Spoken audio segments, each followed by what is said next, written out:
FCC s'est transformé aujourd'hui en regroupement politique. Tout membre d'un parti politique, d'un regroupement politique qui adhérerait au FCC en tant que regroupement politique perdrait son mandat.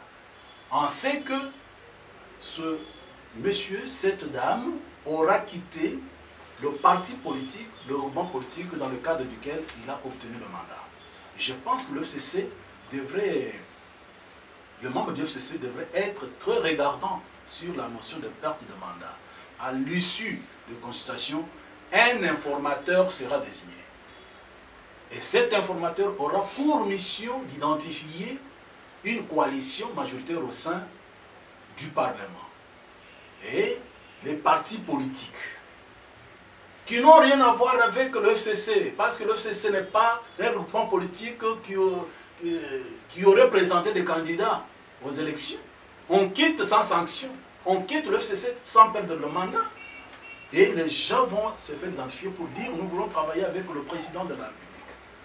Si à la suite de consultations, le président de la République nomme un informateur et qu'il y ait une coalition majoritaire qui se dégage, il nomme le Premier ministre.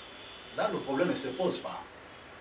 Et puis, le gouvernement sera présenté avec le programme du gouvernement. Si le gouvernement est investi, les choses vont continuer par comme sur des roulettes.